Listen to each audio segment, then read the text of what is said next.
Hello friends, this is Sreekanth back again live on NRISamay, and this is from Los Angeles, and we have our panelists grouping together very soon. Shivendra Singh Chauhan from India Against Corruption, Anand Sharma from RTI Anonymous team. We have Srikanth Bhagam from Corruption Free Andhra Pradesh. We have Srihari Atluri from Dandi March 2, and it will be me, the host, Srikanth here. In the meantime, there's an extraordinary explanation of how illegal mining is initially taking up shape, and by getting the needed permissions from the state government, and eventually they become a mafia of the whole deal, and they become much powerful than the central government and the state governments as well. The bauxite mining scam in Orissa, it's like close to billions and billions of dollars. And listen to what Prashant Bhushan, the Team Anna member and the Supreme Court lawyer who's done extraordinary work on all analyzing how illegal mining takes shape in our country. So listen to this wonderful clipping. In the meantime, we will regroup very soon. Shivendra Singh Chauhan from India Against Corruption, Srihari Atluri from Dandi March 2, Srikanth Bhagam from Corruption Free Andhra Pradesh, Anand Sharma from RTI Anonymous team, and it will be me, Srikanth from NRISamay. Stay tuned, friends. In the meantime, listen to Prashant Bhushan on this illegal mining analysis that he has talked about recently when he was visiting Los Angeles. Mining of mineral resources was opened up for commercial exploitation for profit by private corporations as a standalone business. This has resulted in large number of mining leases being given to a number of mining corporations in the country. A few years ago, almost overnight, the chief ministers of the three tribal states of Chhattisgarh, Jharkhand and Odisha signed almost 200 memorandums of understanding with a number of mining corporations giving them large tracts of mostly forest land for mining purposes, various minerals.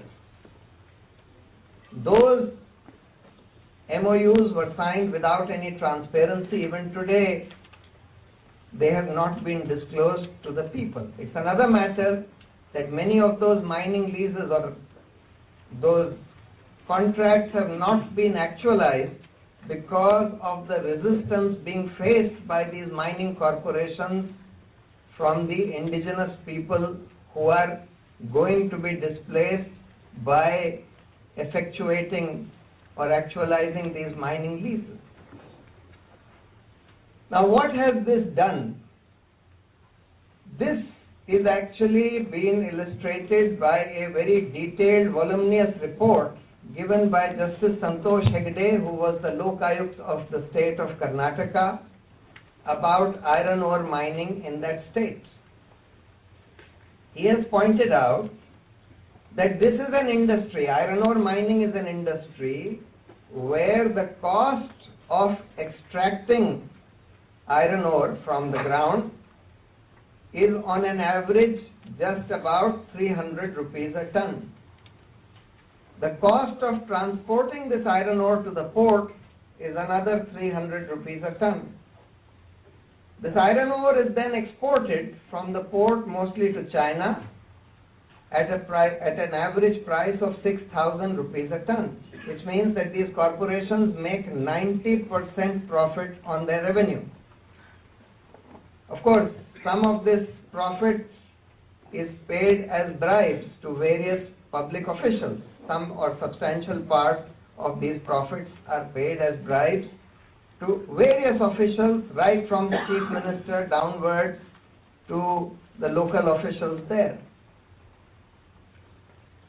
The state or the public exchequer gets only 27 rupees, was getting only 27 rupees a ton as royalty from this iron ore mining. That is less than 0.5%.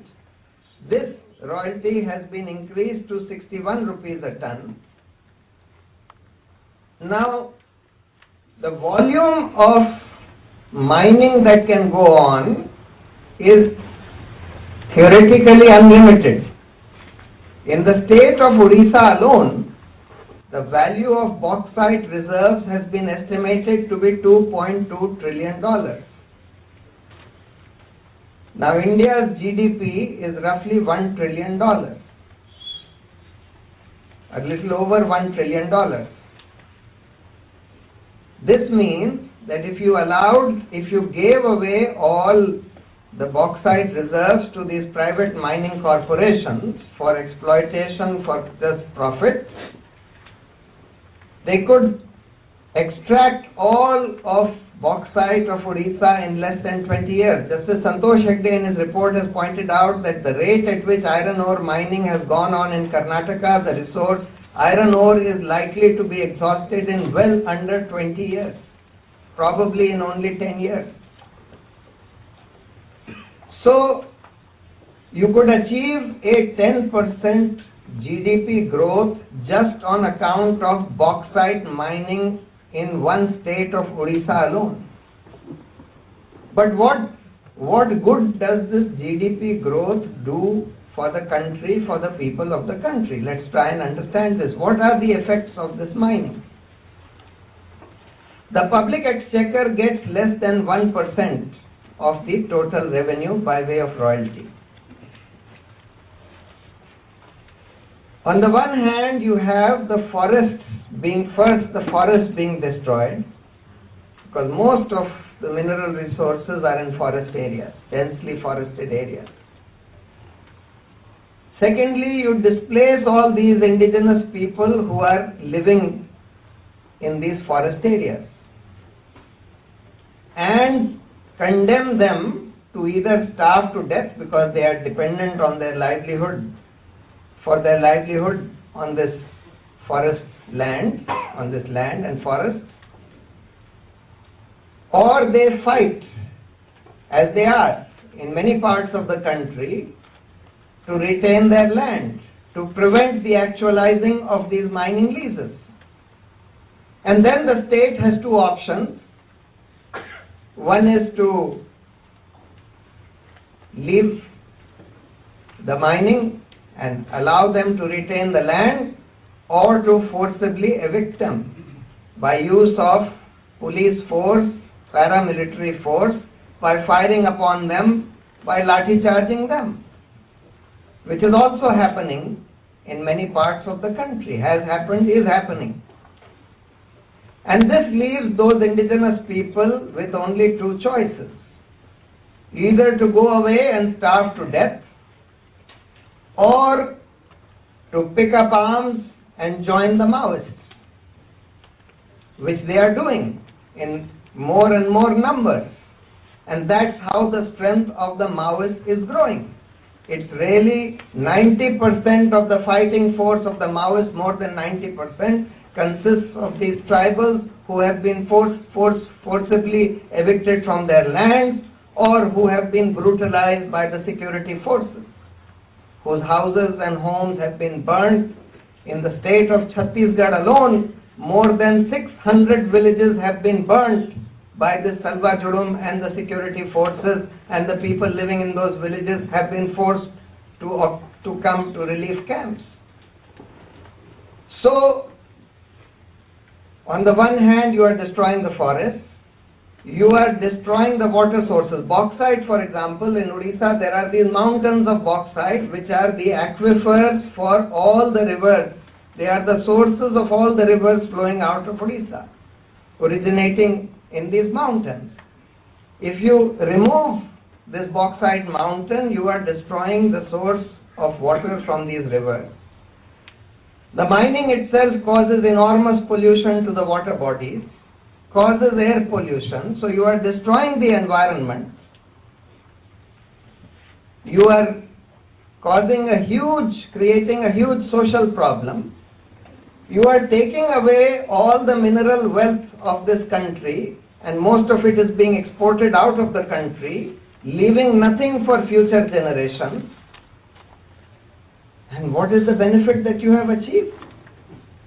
How do the people who get jobs in this mining industry, though it's very back-breaking and health-destroying jobs, are less than the number of people whose livelihoods you have snatched by means of displacing them. And what have you achieved? Less than 1% of this revenue comes to the public exchequer. You might say that tom-tom, the GDP growth that you have achieved. But what is this GDP growth translating in terms of benefit to the people? It is just creating 90%, as I said, of this revenue is going to the pockets of either the corrupt politicians, the corrupt officials by way of bribes, or to the pockets of these corporations and those who own these corporations, who have become a mafia which sits on top of the entire ruling establishment in the country and have become the single biggest threat to India's democracy. These Reddy brothers who were controlling the entire iron ore mining in Karnataka had become so powerful that once when the chief minister tried to remove them from the cabinet, they were cabinet ministers, they took away the majority of the MLAs with them and threatened to pull down the government, with the result that the chief minister had to come down on his knees and beg their forgiveness. This is the situation that you have created.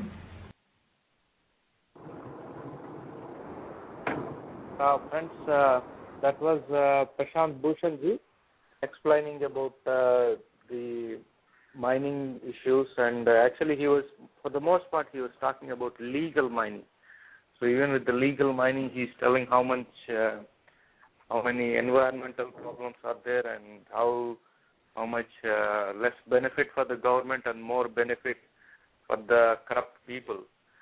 So that was an excellent explanation. It's an end-to-end kind of an explanation about the bauxite mining that happens in Odisha.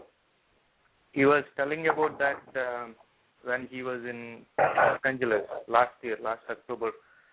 So we were all there, Srihari, myself, and others were there. Friends, this is your host for today's show. This is Srihari, and we have with us from India, Shivendra Singh Chauhan. Most of you all know. He is the man behind the Facebook page for IAC and a force behind a lot of the IAC movement.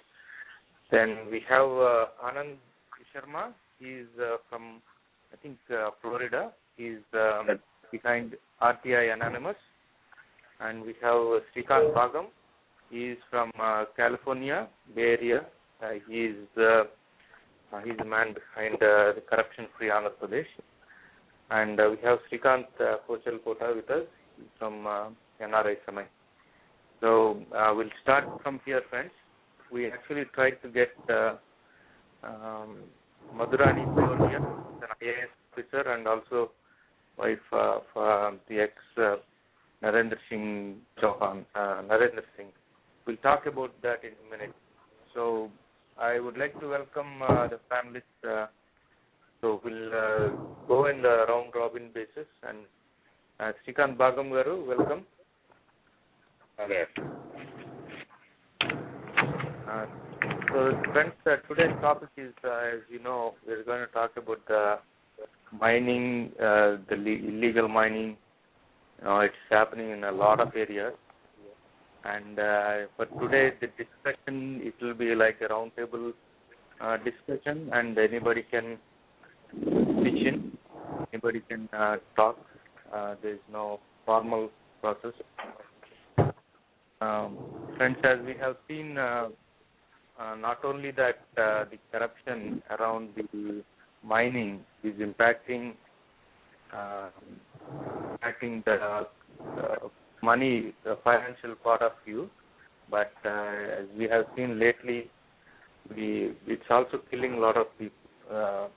Anybody who says that, who tries to expose this, they are getting killed. For example, IPS officer, which is a pretty high-ranked police officer in India, he got killed recently, Narendra Singh, and we were talking with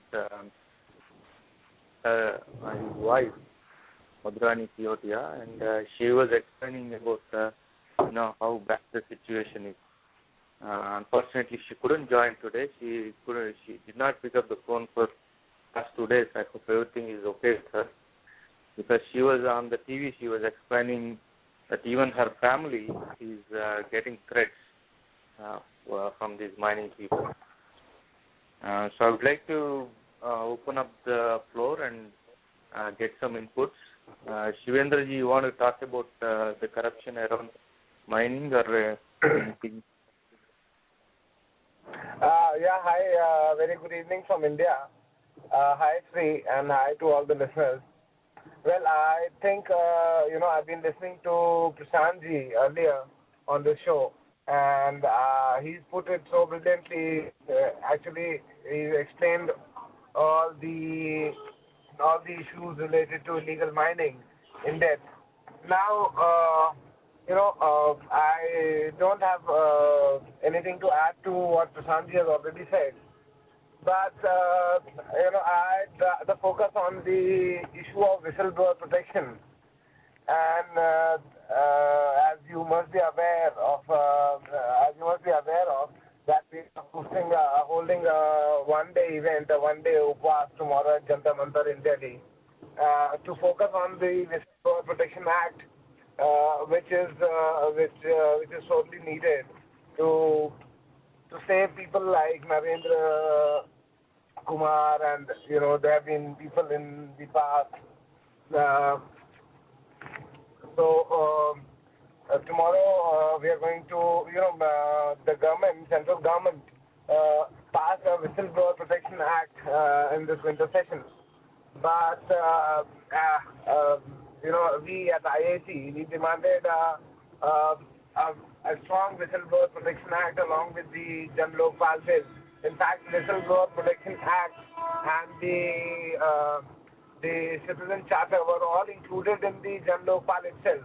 What the government did was to actually, it broke it down into pieces and passed a Whistleblower Protection Act that in itself is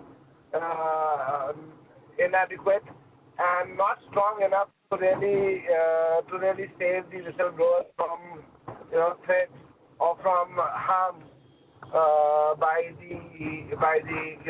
the corrupt coalition. So tomorrow we are going to press on this issue again, and we want the government to take back their own, to amend this bill and bring in a very strong Whistleblower Protection Act as we had recommended earlier, as Timanna had recommended earlier. So that's our focus as of now. Okay, excellent, Shivendra ji. So one more question before we go to panelists. So, okay, in the news we heard that Annaji is fasting to give visibility, I guess, to the Narendra Kumar IPS killing, and maybe justice to his death. So, can you tell us more about the specifics of tomorrow, how it's going to be? Sorry, Sri, can you just repeat the last line? I couldn't hear that. So, can you tell us more about tomorrow's fast? Who is participating? What is the reach that you are trying to get? Okay. So, we'll start assembling at Jantar Mantar tomorrow morning, and more than 20 families of whistleblowers, people who have laid down their lives for truth while unearthing corruption, and while pointing out corrupt practices that were in our system, and they've laid down their lives. So India Against Corruption has invited their families tomorrow at Jantar Mantar, so they can also share their experiences. As you said, a lot of the families also are being threatened. It's not just the whistleblower, but their families are also traumatized. They are also threatened. They are also at a grave risk. So we've invited them to talk about what their experience has been, what do they think, and how what improvements could there be in the Whistleblower Protection Act, and what the government or the system do to avoid such, avoid repeats of such instances? So the main focus is to bring all the families, members, relatives, family members and relatives on the stage, and then they can share their story, how they've been victimized, when they decided to, when the whistleblower member in their family decided to take up the cause of truth. So that's what we're going to do tomorrow. And we've called them from all over India. So a lot of families from across India are coming, and they'll be talking about whistleblower protection and their own stories tomorrow at Chauhan. Okay, excellent. So we'll go to our next panelist, Sreekanth Bhagamji. You want to share your thoughts on this issue, on a very serious issue? Sure. Hey, Shivendra, those are excellent points. I have a small different view on this Whistleblower Act. The way it works in many countries, if you look at in US, right? So if the whistleblower is win the case, they can even be entitled to 25% of the proceedings, or if sometimes it may be less if it is something very minor. But anyhow, my point is, we're talking about whistleblower protection. I think we should equally emphasize on whistleblowers' reward. What it does is, it will infuse the idea to some people, like, they want to find something so that they can be rewarded.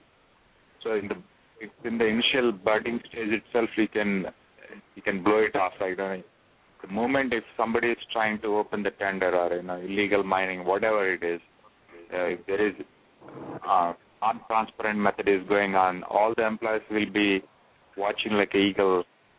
So the moment they see something, they will immediately notify the proper authorities, right? So I think, I'm not saying we shouldn't be dropping the protection, but the rewards should be so high, so that way, like, many people be watching in that process. So it's easy to give advice rather than implementing it. The other thing what I have in the mind is, like, as we mentioned before, like, we are going with the lokpalawards.org. So one of the ideas is to reward the whistleblowers, like, whoever is coming forward to expose these kind of scams. So we'll definitely reward and then facilitate reward ceremony for them once in a year.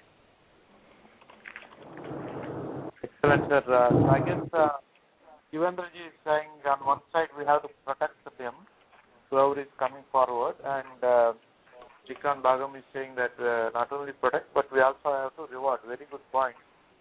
So next we would like to go to Srikanth, Kocharlakota.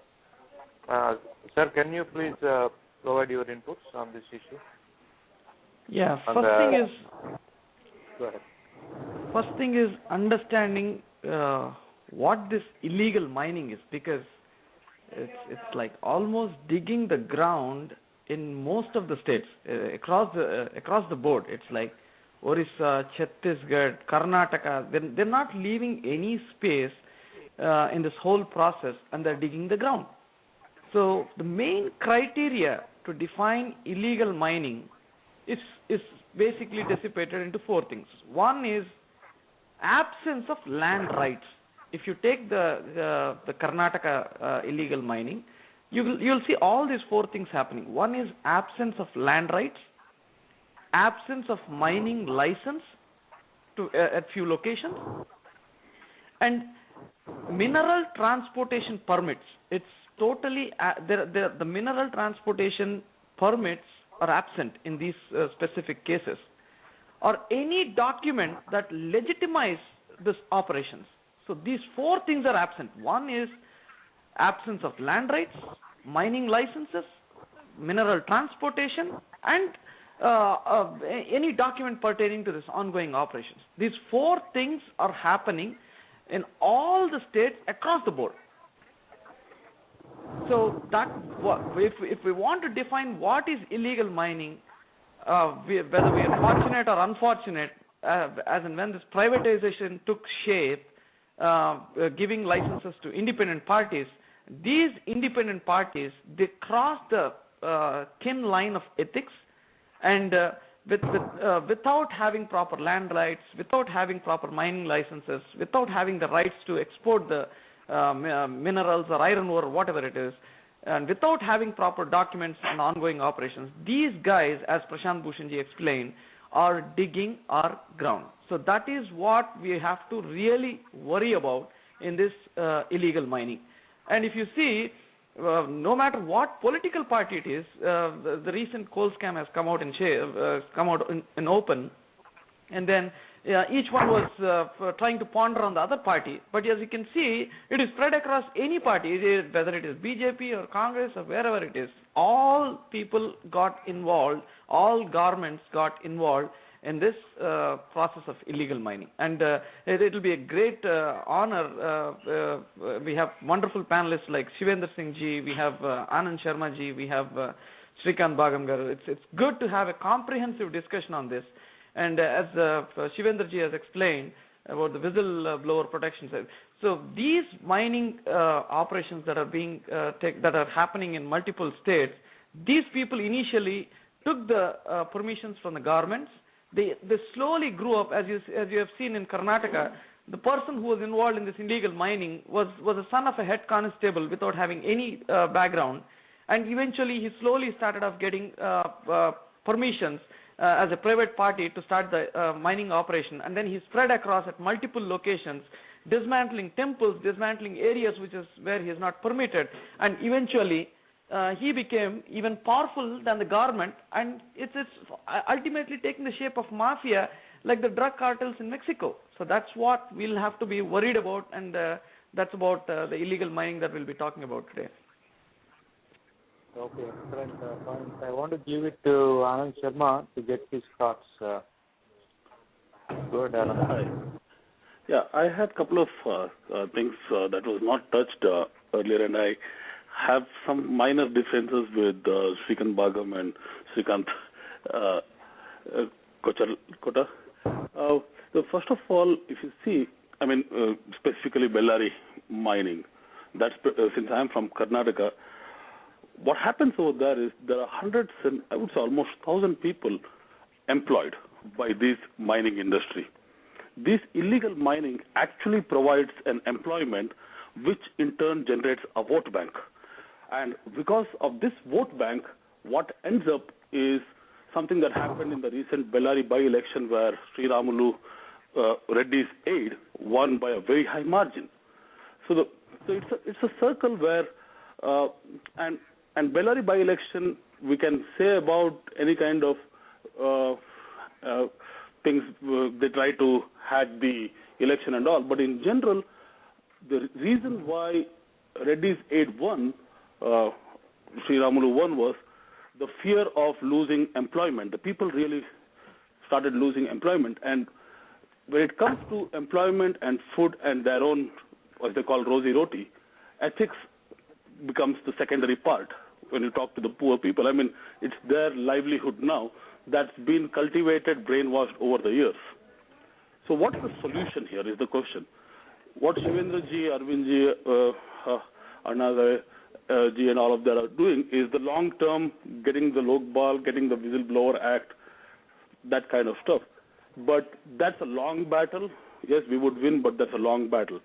What can we do ourselves is a bigger question here. How can we as citizens implement our own legal, non-violent version of a Whistleblower Act? That's where something like RTI Anonymous comes in, which provided its own version of a Whistleblower Act. But that's not enough. Making an RTI, exposing this, we all know what's the problem, we all know what are the issues. So exposing is not just a solution here. What needs is a proper action against it.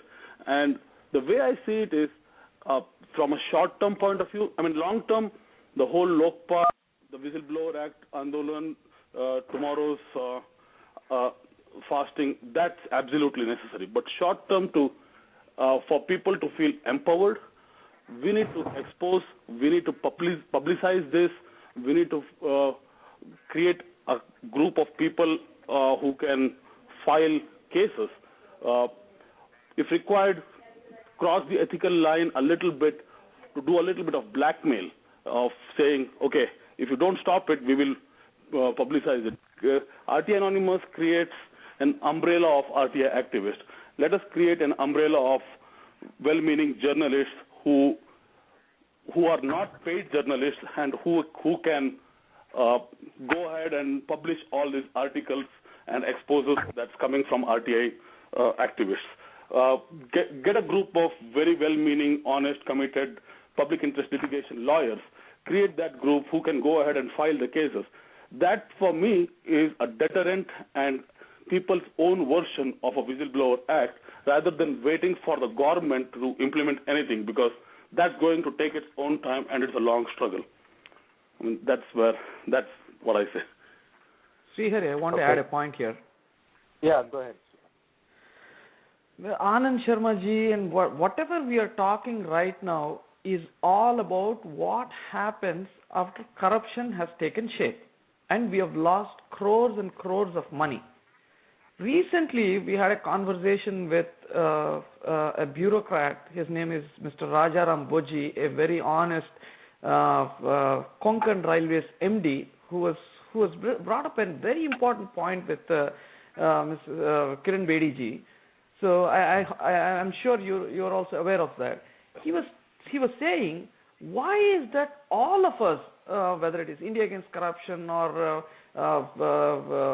friends who are fighting against corruption, all of us talk what happens after corruption. So let's talk about Official Secrecy Act. Let's imagine the government releases a GO or a kind of bill or whatever it is. So the point is, when the government itself comes up with a government order, all they do is post a government order saying that we have released a GO, saying that so-and-so person will be given the permits or licenses to dig the iron ore.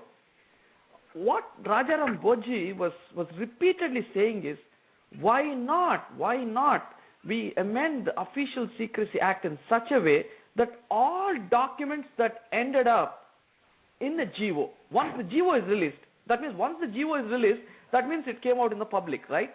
So even once the GO is released, why don't the government put it on a website, all the documents that resulted in the GO? Then and there itself, when all these documents are released to the public, until and unless it is not related to defense, once the government releases all these documents that pertain to GO, everybody will know how such and such guy has got the permission. How in the world Ballari brothers could dig the iron ore for 10 years and we lost 1.76 lakh crores of rupees and CAG has put that report in open? Why not put all these documents that resulted in that in the license issuing of Ballari brothers, and there itself, even before the guy digs it and then it results in a massive corruption, we would have avoided it far ahead of things if Official Secrecy Act is amended. Srihari, can I interject here? Yeah, go ahead. Anand, right? Anand? Yeah, I won't take much time. I mean, I completely agree with what Srikanth ji said and what Rajaram Boji is saying. The problem that I see is dependency on the government to implement this, which, as we have seen, there is a very high reluctance of the government to implement anything good, whether it's RTI, Lokpal, Whistleblower Act, or Official Secrets Act. And that's an Andolan, a fight of its own. My point is, yes, all of that needs to be done. We'll have to keep fighting for it. But what can we as citizens individually can do? How can we collect our own resources and come up with some innovative solutions to solve this problem? And that's that's pretty much what I want to say here is, agreed, we need all these solutions, but that's going to take time and a lot of fight. Can I say something here? Shivendra here. I'd like to, pick up points from everyone actually. So from Srikanth, I really like the idea of incentivizing speaking truth.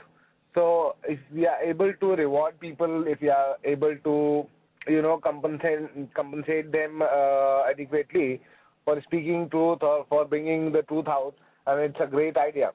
And it's actually an improvement over the whistleblower concept. So, but the initial fight is to to get the people out who are speaking the truth and to save them, and then build upon it and then incentivize them by giving them rewards for speaking the truth. First is, and the second point is, from Srikanth's reply, it's not just the illegal mining part. Whistleblower actually is an umbrella term.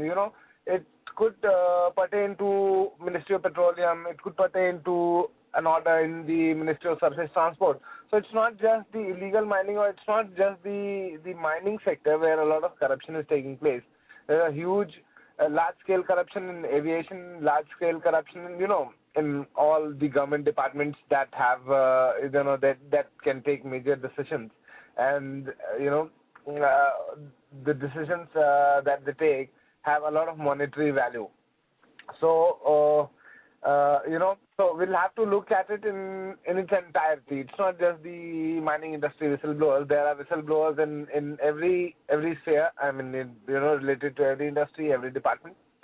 Third is, again, I really agree with Anand in the sense, what we are talking about is a law. What we are talking about is legislation that will be passed by the parliament. It might not get passed by the parliament. We also have to focus on parallel, on a parallel solution that will come through us, through the citizens. So as he spoke about RTI Anonymous, and he's a founder member of RTI Anonymous, I'm a very big fan of their initiative. So like RTI Anonymous, there could be one platform where, as Anand has already explained it, lawyers, journalists, sort of a WikiLeaks, but, much more, let's say, with a lot of more extras and, let's say it's a WikiLeaks, but with it's a WikiLeaks plus. So that sort of a thing is something which the citizens can work on, and that can start working from, let's say, from tomorrow itself. We don't have to wait for a legislation like in RTI, like in RTI Kanun. What happens is, till once the law is in place, people can go and file RTIs. But you can also bring transparency by putting everything on the internet, as Srikanth, I guess, rightly said, put the whole geo on the in the public sphere, except defense maybe. So I think we really need to think of such out of the box, or out of the system solutions, because technology and the whole internet, the social media has made so many things possible that weren't possible till yesterday.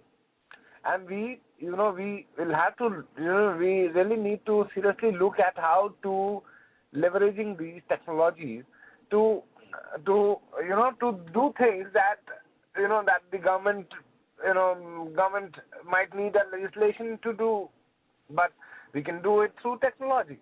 So I think we really need to focus on this one, and we can have a discussion probably after this show, and sit together, Anand, me, Sreekanth, and we can think of something, because we've been thinking of a system to incentivize the whistleblowers, to reward them. So that's one project we have been already working on. But this one, stopping corruption before it actually happens. So going to the root of it. So which is a very good idea.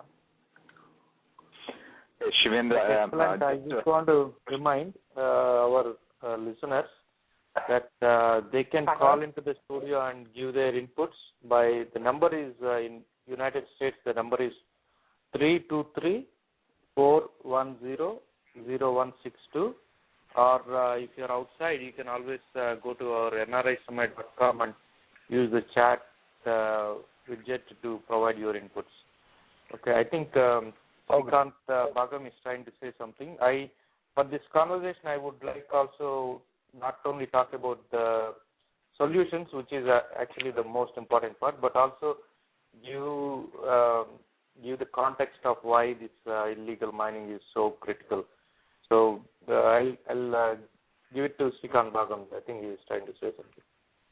No, I think the conversation turned into very interesting points. So the question to all the panel members is like, I think we need to put this one out at the root, right? So there are two ways to do it. Like, we could ask several things to the government, or citizens like us, we could take some initiatives. I think the second part, if we can focus on the second part, that would be really good. Like, what we could do to tackle that in the initial phase itself, like, even before they issue the license. There should be, we may have to do some kind of a brainstorming, like, how do we put this one out in the initial stage itself? As Anand said, it's going to be a long fight. We don't know when it's going to come, like the Whistleblower Act, or, official, the second act, I couldn't remember, Srihari Kocharlakota said. These things may or may not take time, but, people like us, we could do something that could take up some action. Okay, excellent point. I think we're all also actually doing already in one way or the other. And what Srikant Bhagam is saying is, I think we have to come into these discussions. Like, I think this is an excellent platform. I think you are saying we have to come into discussion and see where synergies can happen. So that's a good thing. So I want to get back to Srikant Kocharlakota. Your thoughts on it, Srikant? Yes. So the important aspect that Srikant Bhagam is bringing in here is what you as an individual can do. So we have fantastic people here. Shivendra ji is here. We have Anand ji here, and we have Srikant Bhagam here, who rightly addresses what you as an individual can do. So maybe, we never know, RTI Anonymous team, their network will grow so massively. One day, if a government releases a GO, the GO is put, if it is the state of Andhra Pradesh, the GO is immediately showing up on aplegislative.org or something like that. I can clearly point it out that it's been visible on the website. So as soon as the GO is passed, maybe the RTI Anonymous network will immediately file an RTI asking, how in the world did you get this GO out? So there was a recent GO saying that, government order saying that we are banning all farm exports to other states. Nowhere in India farm exports are banned for the farmer. A farmer is free to export it to any state. But only in Andhra Pradesh, suddenly one fine day, a GO showed up saying that you're banned from doing an export. So maybe the RTI team can immediately file an RTI asking, how in the world did you come up with this conclusion? Then they'll say that the prices have gone high. We wanted to balance we wanted to bring in an equilibrium. That's the reason so get us all those documents out. So RTI team anonymous team can be one area where we could look into. And I wanted to quote one excellent example of fifth pillar. I don't know whether anyone is aware of fifth pillar. That is one organization wherein in the grassroots, I got involved in one specific example that Mr. Anand quoted to me when I was in Bay Area. There is one guy called Muthuswamy who approached the fifth pillar toll-free number. So what that guy does is, there is a single bulb scheme in Chennai. So if you are in a remote village, if it is a remote town, the government basically provides a single bulb to each house. Okay, so there is a huge scam that happened in that single bulb, whatever scheme or whatever it is. So this guy Muthuswamy, he heard of this fifth pillar organization that works on grassroots corruption. So what this fifth pillar does is, as soon as Mr. Muthuswamy comes and reports in the fifth pillar office saying that, sir, I had to get a bulb, but when I go, he's saying that for the next 2 years, if I had to get the bulb, he's asking me 100 rupees or 200 rupees, which I can't pay. So what these guys do is they immediately go to the fifth pillar website and then update the information saying that Mr. Muthuswamy came here and he's saying that there is some kind of somebody is asking him bribe to basically give him the bulb. So as soon as this happens, this information goes to people around the world who are involved in fifth pillar.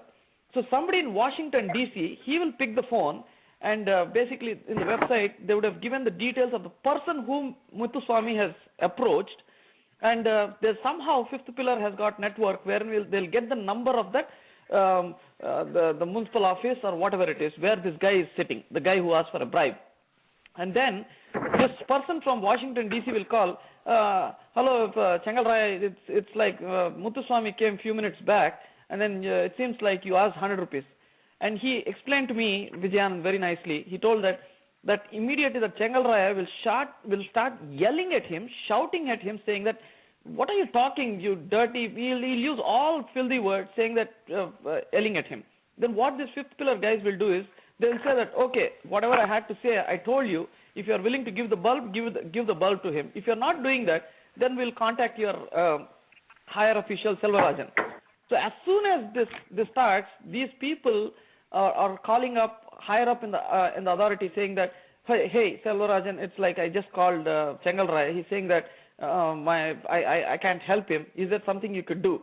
So this is causing a sense of fear, and looks like fifth pillar has solved hundreds of such problems. So each and every organization, if they come together with some fascinating ideas, I think the answer to the question of what you can do will be very soon visible. I think if more and more brains come together, as Shivendra ji explained, all of us can sit after this discussion and then come up with some nice ideas on how we can attack this. I think it will result in a solution.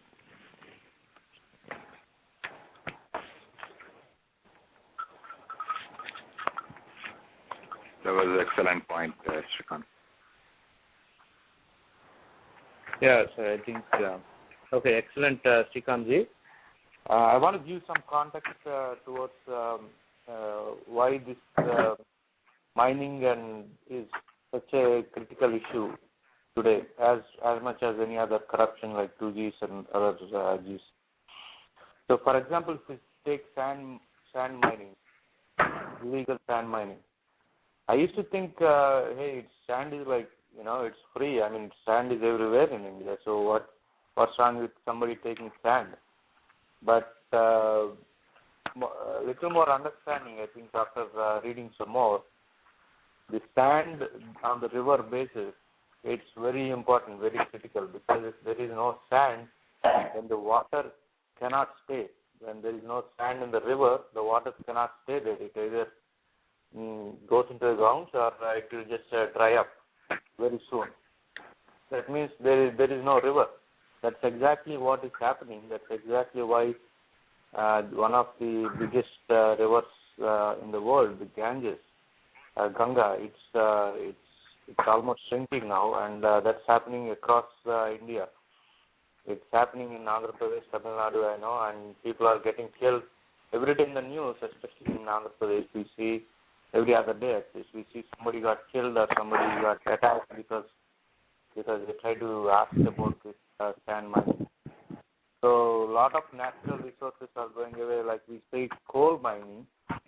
Coal mining CAG, I think it's in a leaked report, they said there's about 10 lakh crores of exchequer loss. Then I think they again went back and now they're saying no, it's not actually a loss, but it's how much it could be if they sold it and all. But the amounts are staggering, and not only about the amount staggering, but also what Prasan Bhushan ji is saying, these even if all the amount is, even if it is properly licensed, it is still not, the exchequer is not getting the gain, and only the corrupt people in between are getting the gain, and we are losing the natural resources.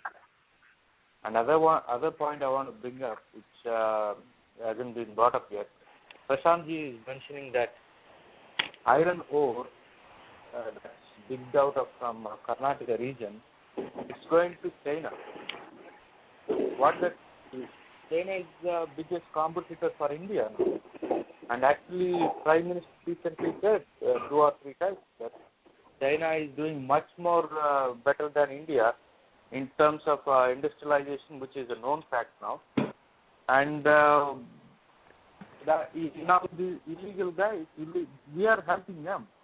And other thing China is doing is not only competition, but they are building roads into close to right next to India in Himalaya. And now it's very easy to, if there is going to be a war, it's easy for them to attack us. So all these illegal iron ore, it's going to China, and they're helping us to do all these anti-national threats for us. So this is not just about money here and there. Money, some people are taking money, some people are taking bribe and Gali, Janardhan Reddy is getting rich or whatever. But it's actually impacting national security of our country. So it's a pretty big issue. And this is an excellent opportunity. I think this is an excellent discussion we have had. So what are the small things we can do as a people? And if we come together, what are the things that we can achieve even more? And there's some background noise going on. Maybe you can mute your phone. Okay. So I'd like to go back to the panel and get more.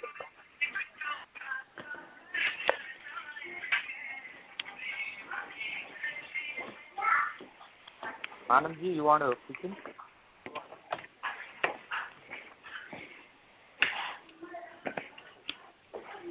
Are you on mute? Yeah, if it's okay, can I just interject for a second? Yeah, I was on mute, sorry. Yeah. So, coming back to the illegal mining and one potential solution that I can propose, I'm not saying it's a fix-it-all solution. The fix-it-all solution is what the whole Lokpal bill and the Whistleblower Act is. But one thing is, using technology, at least if we can create a platform where a website, maybe, a platform could be that website where it exposes all the various illegal mining all over India in different parts of India, like Orissa, Bellary, Uttar Pradesh. So once we get a platform that exposes all of this, then it comes to the question of how do we publicize it and how do we go after it. That's pretty much where I'm looking at. It's basically we have to come up with a solution. It's high time that we started coming up with our own solutions, which is legal and non-violent, but there's no point in waiting for the government to do anything here. How about creating a central platform, database, whatever you want to call it, that exposes all this, that puts all the scams, not all the scams, all the mining stuff in one central location, which may be a website, and then we go from there in terms of publicizing it, in terms of filing cases, whatever needs to be done after that.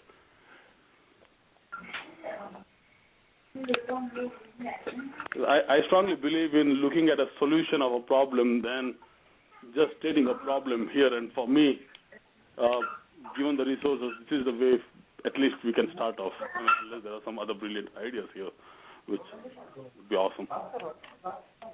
Right. Excellent point, Anandji. I think it will be excellent if we can get some solution out of this, but the idea is we brainstorm, we give visibility, and people come forward and take their part also. So that's actually what is happening. Vivek on the NRISamay chat, I think he's kind of responding to what Anandji is saying just now. I'll read out what he's saying. Excellent discussion. Really appreciate all the panelists from bringing thought-provoking ideas into limelight. In this regard, I would like to suggest one thing. can we think of an interface where people who lost on bidding for a mining or any other contract or license can report their findings in the public space? Lines of ipaidbribe.com. This is converging the items discussed by Anand and Kocharlakota. So yeah, he's responding to what you are saying. He's saying if just like I paid bribe, when somebody paid bribe, they come and report on a website. Just like that for the bigger things, like when somebody is trying to win a contract, like for example, two inspector case. A lot of legitimate guys, they lost the contract because the 2G guys, the government guys, they decided to go back and forth and do a first come first serve and all those things, and these guys lost the opportunity. Also an example in Andhra Pradesh, there is a dam that they were going to build in Telangana, and they decided to give it to the guys who are not even qualified. But fortunately, it came into the papers and they said, no, this is ridiculous, and they cancelled it.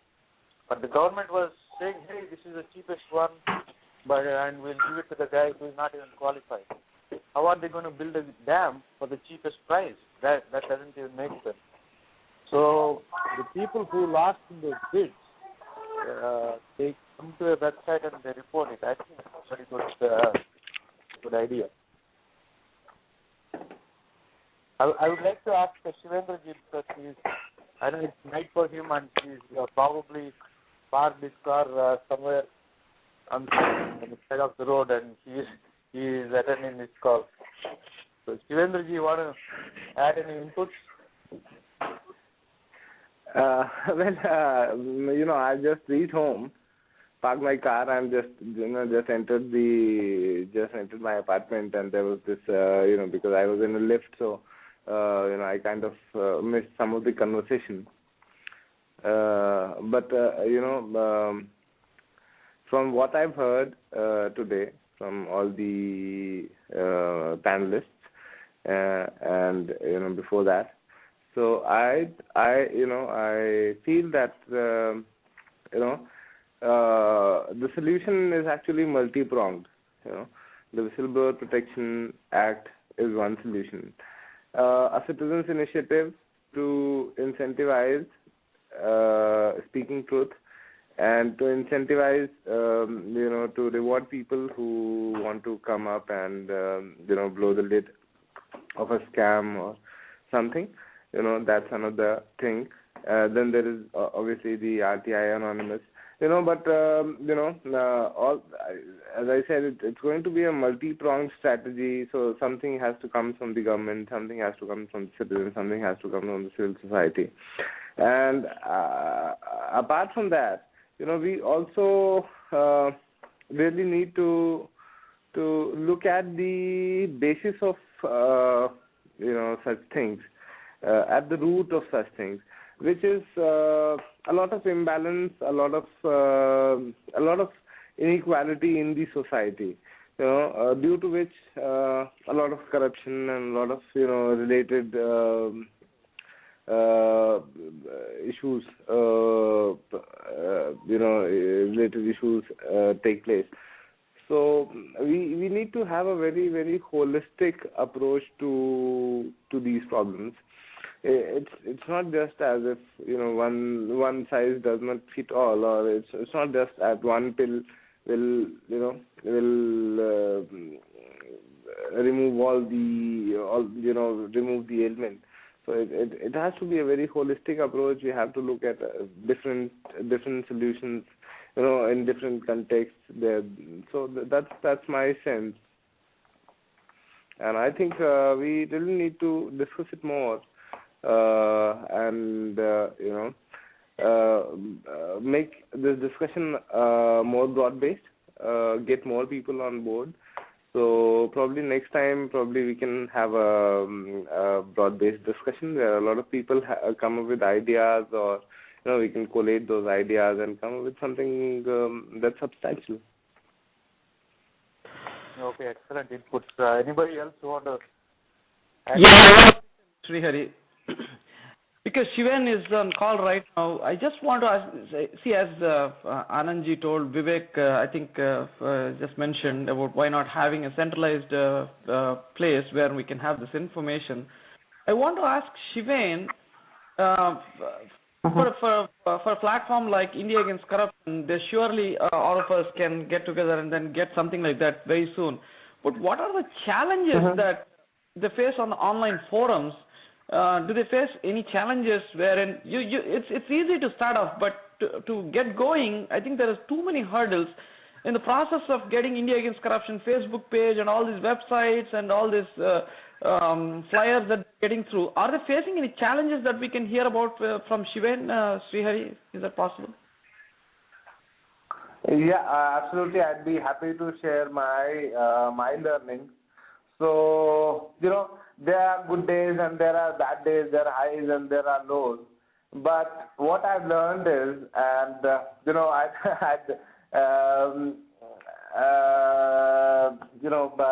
like to say one thing, that is, in whatever we do, and it's not just the movement or anything else that we do. It probably applies to everything that we do, and that is consistency. Like Rahul Dravid.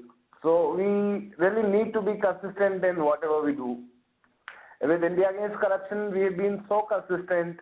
The page was, I created the page on 31st October 2010, and since that day till today, there hasn't been a single day, there hasn't been a 24-hour window where there wasn't a post on the page. So we've been so consistent, the whole team, everyone. So we make sure that the information, is passed on, and there hasn't been a single day holiday for us. So either it's me or somebody else, or but the work has the work never suffered, and even with the Twitter handle also, and it's just the social media part which is acting as the media for the movement.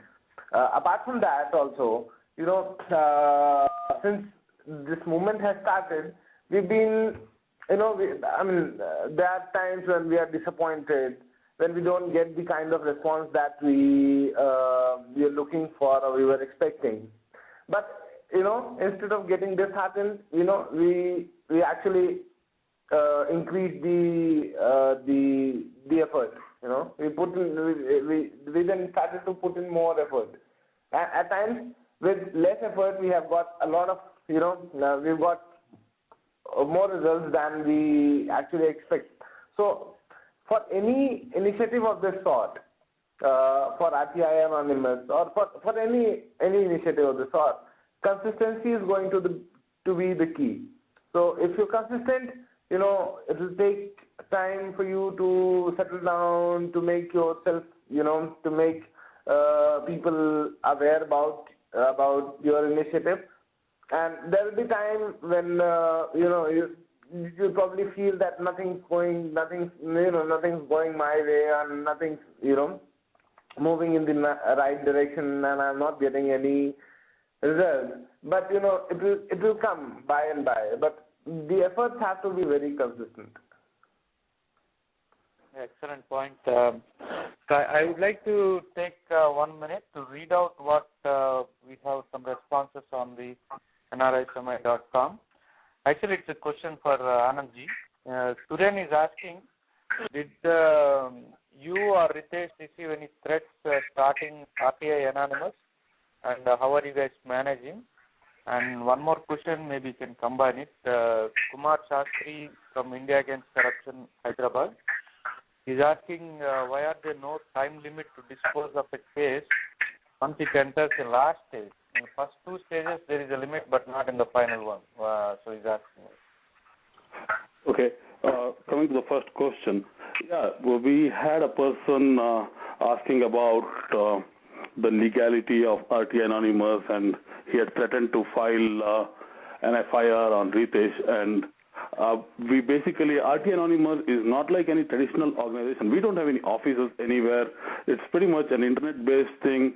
And we believe that RT Anonymous is not run by just a bunch of people. It's everybody. I mean, we have people, NRI sitting in Sweden, Switzerland, myself in US. We draft RTIs from anywhere in the world. People all over India file RTIs from one state to another state. So given that,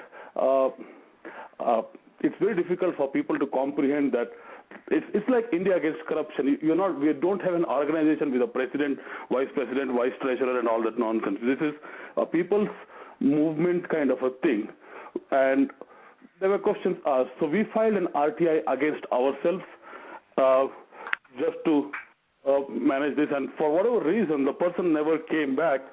In fact, I'm going to post the link very shortly on the chat. He actually apologized, and I don't know what made him change his mind. But whatever, the issue died down on its own. And but yes, Ritesh has been called many times. People have threatened him. We have other volunteers. He goes by his screen name Skywalker. People have screen names. They don't. In RT Anonymous, we ourselves don't know most of the time what is the real name of the person. So Mr. Skywalker was called from Madhya Pradesh, and they actually said they're going to send people to kill him. It's not practical, or let's see what happens kind of a thing. We have come to the point where almost all the documents that we're uploading, we're trying to block the address of the person if required. But this is the reality. This is why we need the Whistleblower Act. This is why we need all that Lokpal and all of that stuff. This is what is the reality of the story. I mean, we try to come up with a solution, and the solution as our own answer for a Whistleblower Act. People will try to break it, and we are strong enough to sustain or handle that. It's expected. The second question about the time limit. As I said, RT Anonymous it's like an open platform where everybody has to come in and file RTIs. The entire bulk of the work today is done by about 6 to 7 IIT Kharagpur students. They are the people filing RTIs, I would say about 80% of the work. Then we have a lot of people from different parts of the country filing RTIs from one state to another state. And we've got a lot of NRIs drafting RTIs like me, because I cannot file RTIs sitting in the US. Unless this network grows and we have a huge network of people filing RTIs from one place to another place, it's difficult for us to maintain a time limit of immediate clearing of the backlog. That is the initial birth pangs of an organization that's been around for about 6 to 7 months now. So yes, very soon, within a year or two, as we grow, a lot. I understand Mr. Shastriji's comment, because we do have a lot of backlogs, and we need to understand that this is a bunch of students sitting in IIT Kharagpur trying to clear as much as possible, and they also have to study. Right. Thank you, Anandji. I think you guys are doing an excellent job, amazing job, even with all the threats that are going. Not only threats, Sangh Parivar, I think he got attacked also. I mean, he got physically attacked. So that's an amazing thing. I would like to hear from Srihari Bhagam ji, your thoughts on it, sir.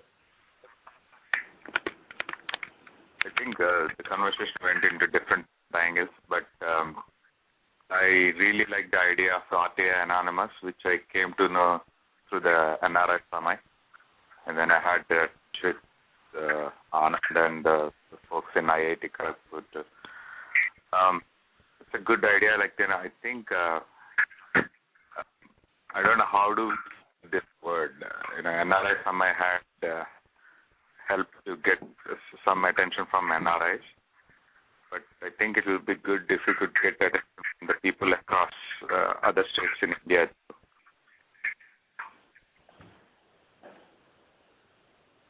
Right, thank you. I think we are kind of, as you mentioned, we are kind of diverged from the original topic, but NRISamay today's show is actually the talk on, we want to talk about the contemporary issues. And the idea is we go with it's an impromptu kind of a discussion. So there is nothing we need to stick to. So it's just having. I think the idea is to have a bunch of guys to talk casually on what's going on in India, and we believe that a lot of people. So we have to speak.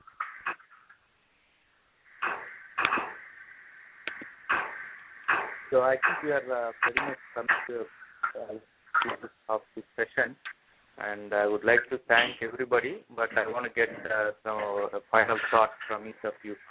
So we'll go around the table, and I'll ask Srikanth Kocharlakota first. The simplest requirement is that the government must publish the full file with every government order and make it public. This can make a world of difference. We are right now playing the police thief game, wherein the thief will do a robbery and then the police will try to catch him. And that's exactly what we are doing with. It's a fascinating idea that Jan Lokpal should be there and the prosecution should go on. No matter how good you are, how much you attack the route, there will still be, the people will sneak in and then do whatever possible. But I'm saying, all these chota-mota guys who are getting involved in this depth of corruption, simple guys, police constables, sons and daughters getting into all these kinds of rut, is because we are not addressing the root. So the simplest requirement is any document pertaining to the GO should be made public. And for this to happen, there is no need of amending anything. There is already official Secrecy Act. Okay, so I'm saying this is something even because Shivendra is here right now.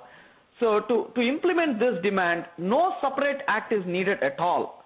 As Rajaram Boji has said in multiple discussions, a level playing field for getting justice to each and every citizen agreed by the government order. Why we should not demand for it?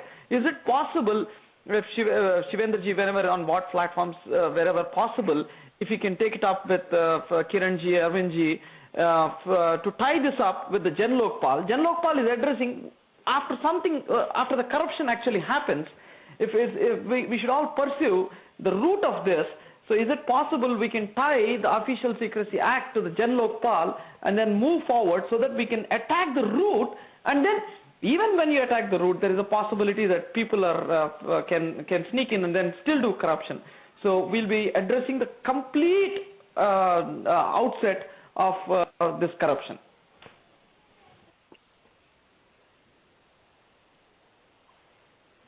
Okay, thank you, Srikant. I think that's a valuable input. I want to hear from Shivendra, then we can probably let him go. I know it's late in India. Final thoughts, Shivendra. Okay. I think I summed up, in my previous reply. But, I really like that suggestion, of putting all the government orders in public domain.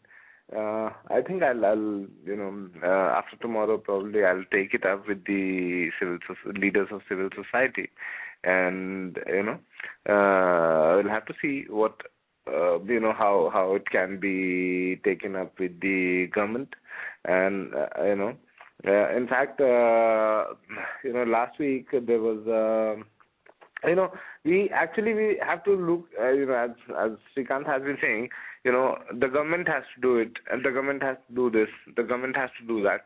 Instead of the government, who's the government? I mean, we the people are the government. We the people are above the government. And if a solution comes from us, from within us, I think it will be more effective. And it will be it won't be coercive. Suppose a government passes an act, and I really agree with the fact. You can stop corruption that is coercive in nature. For instance, I need to get a passport made. You are the passport officer. I approach the passport officer, and he says, okay, I need it. I require this and this amount as bribe to stamp your passport or to make your passport. And now, let's say the citizen charter is in place. My documents are all in place, and the stipulated time is 15 days. I am supposed to get my passport in 15 days. It's fine. He cannot demand a bribe. I'll get my passport anyways in 15 days. Let's say, let's think of a scenario where I approach the passport officer. I say, look, I need my passport in 3 days. I don't even, I don't need it in the Tatkal way. I need it faster than the Tatkal. And I am willing to pay any amount for this. So, which is, corruption by mutual consent. Now, there is no law that can, and there won't be any law that can actually stop corruption through mutual consent. So, we'll have to think of those ways, those things as well. Law can operate at a certain level, and every law has its own limitations. So, there has to be, a lot of, I think a lot of solutions have to come from within us. So, I'm positive, and I really feel that a lot of these solutions are going to come from technology and, from the people themselves, crowdsourcing, as RTI Anonymous is already doing. It's crowdsourcing in a sense. So, I really believe a lot. We really need to think hard on how to use this technology, the existing things, the existing resources, in the best possible way to curb corruption and to even in the whistleblower protection scenario, probably we can use technology even better than even better than formal legislation. Right, excellent, Shivendra ji. I would like to hear from Mr. Srikanth Bhagam. I have nothing else to add other than what has been said. I think it will be good to get more people on the panel and then have another discussion, see if they have some good suggestions where the individual citizens can do something about it. Okay, that's a good input. I think that we can have it for the next time. As you know, on anti-corruption issues, we at least have one show every month at least we try to. So I'm sure there will be something coming up soon, and we would like to have not only the popular guys like Kiran Bedi, Prashant Bhushan, they were all on the show, but also normal people. Most of us are normal people, I would think. Even though we are trying to do as much as we can, but still we don't have any huge backgrounds or anything. We just woke up one day and picked up a few things, and this is where we are at. So we would like to introduce them as well. So definitely we can do a show on what individuals can do. So I would like to hear from Anand ji, and we'll wrap up the show. Yeah, the last thing that I want to say here is we know what the problems are. We know the extent and the impact of the problem. We know the government is reluctant to implement any of the solutions that we are talking about, and it's going to be a long fight. Fundamentally, let us focus on a solution that can be implemented by us without depending on a government. Whatever that is, the next set of panel discussions which can come up with much more practical, feasible ideas. But fundamentally, the thing is, things have reached a point where we cannot depend on asking somebody else to form a rule for us. Yes, we need the Jan Lokpal Bill and the Whistleblower Act. that by itself would be great, but it will take its time. What can we do ourselves? That's pretty much where my case rests. Let us come up with our own solutions. Legal, non-violent, period. Okay, excellent. So final thoughts from Sreekanth, then we will thank everyone. Srihari, can I add something here? Yes, go ahead. Yeah, most of the cases I definitely agree with Anandji on we'll have to figure out the solutions. But the Jan Lokpal movement is a historic movement. So we should not, individuals working on their own and government doing their own stuff, the mighty power that the government is having is literally killing all the individual effort. You know, each one of us is just a tiny drop in that mighty ocean, right? So we'll, as and when we are looking at solutions from each one of us, like inspired by another movement, we started NRISamay, and people have started RT Anonymous, people have started some other thing, and India Against Corruption is an excellent platform where a lot of people, thousands of people got motivated. So I'm saying, along with our individual solutions, we should also keep addressing, putting pressure on things really will address the root of the corruption as well.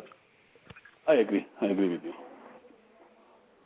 एक छोटी सी चीज मैं यहाँ पे बोलूंगा और हिंदी में बोलूंगा, क्योंकि अभी इंडिविजुअल्स की बात हो रही है और ये भी बात हो रही है कि सरकार अपने आप में बहुत बड़ी ताकत है. सरकार, जो भी ताकत सरकार में है वो सिटीजन से ही डिराइव करती है और बूंद बूंद से ही सागर बनता है. अगर बहुत सारे सिटीजन एक साथ हो जाए, और जो हमारे आंदोलन में भी हुआ, इतने सारे सिटीजन एक साथ हो गए कि सरकार को कई जगह पे झुकना पड़ा. ये अलग बात है कि अभी हम अपनी लड़ाई में या अपने संघर्ष में हम निर्णायक हम अपने मुकाम तक नहीं पहुंचे हैं, लेकिन हमारी लड़ाई नोटिस हुई और सरकार उसके आगे झुकी भी. तो इसी तरीके से आगे भी अगर हम ऐसे ही बूंद बूंद करके मिलते रहेंगे तो मुझे लगता है कि उससे बहुत सारे रास्ते अपने आप खुल जाएंगे, बजाय इसके कि हम हर बात में सरकार का मुंह ताके हैं कि जी सरकार ये करे और सरकार ये करे, सरकार हमारे लिए वो भी करे और सरकार ही सारे कानून बनाए और तभी सारी चीजें ठीक होंगी. मुझे लगता है कि अपने इनिशिएटिव से हर व्यक्ति के अपनी पहल से भी बहुत सारी चीजें बदल सकती हैं और सोसाइटी में बदल रही हैं. Okay, excellent, Shivendra ji. So Shivendra ji is saying drops of water only make it ocean, and people have to come together like they did in India Against Corruption. So it was the, and like Srihari Kocharlakota mentioned, lot of inspiration from the India Against Corruption and lot of initiatives from there. And it's good that people are coming together and there's a lot more awareness. Friends, with this, we would like to end the show for today or tonight, wherever you are. But tomorrow, same time, come back because we have an excellent show. Professor Anil, I think Anil Kumar. So he's a champion for the grassroots innovation. So we think that education happens in the universities and big colleges, but people in the rural sector and the grassroots level, they're doing an excellent innovation across India. And Professor Anil has been bringing visibility to them. And we would like to talk about this exciting person and exciting concept about grassroots innovation. Tomorrow, same time, please come back. I thank everybody. Thank Shivendra ji, Anand ji, Sreekanth ji, and Sreekanth ji. And this is Srihari, your host for today. Please come back tomorrow. Thanks, friends. Good. Thanks. Thank you so much. Good night.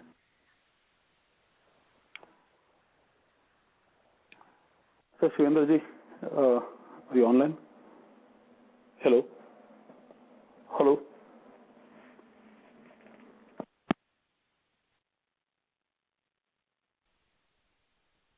So for the listeners, I think we'll play a part of what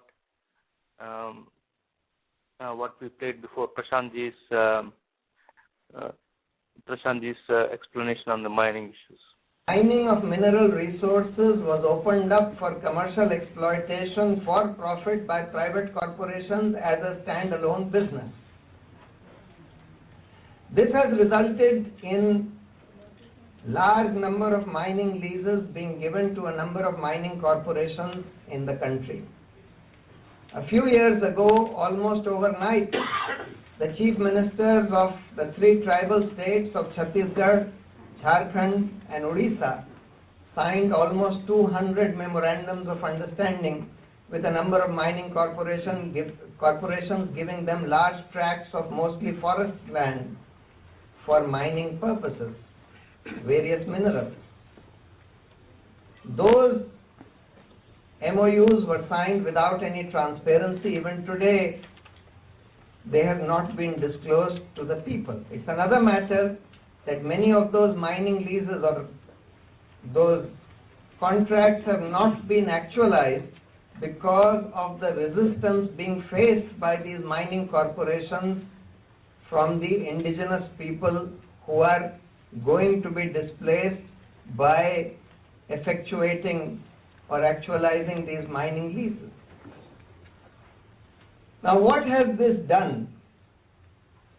This is actually being illustrated by a very detailed, voluminous report given by Justice Santosh Hegde, who was the Lokayukt of the state of Karnataka, about iron ore mining in that state. He has pointed out that this is an industry, iron ore mining is an industry where the cost of extracting iron ore from the ground is on an average just about 300 rupees a ton. The cost of transporting this iron ore to the port is another 300 rupees a ton. This iron ore is then exported from the port mostly to China at an average price of 6,000 rupees a ton, which means that these corporations make 90% profit on their revenue. Of course, some of this profit is paid as bribes to various public officials. Some or substantial part of these profits are paid as bribes to various officials, right from the chief minister downwards to the local officials there. The state or the public exchequer gets only 27 rupees, was getting only 27 rupees a ton as royalty from this iron ore mining. That is less than 0.5%. This royalty has been increased to 61 rupees a ton.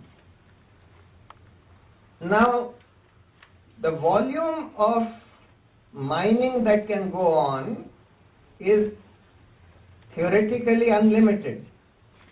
In the state of Odisha alone, the value of bauxite reserves has been estimated to be $2.2 trillion. Now, India's GDP is roughly $1 trillion, a little over $1 trillion. This means that if you gave away all the bauxite reserves to these private mining corporations for exploitation for just profit, they could extract all of bauxite of Odisha in less than 20 years. Justice Santosh Hegde in his report has pointed out that the rate at which iron ore mining has gone on in Karnataka, the resource iron ore is likely to be exhausted in well under 20 years, probably in only 10 years.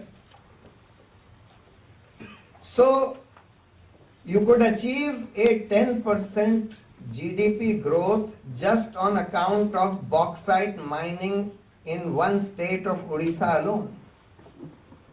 But what good does this GDP growth do for the country, for the people of the country? Let's try and understand this. What are the effects of this mining?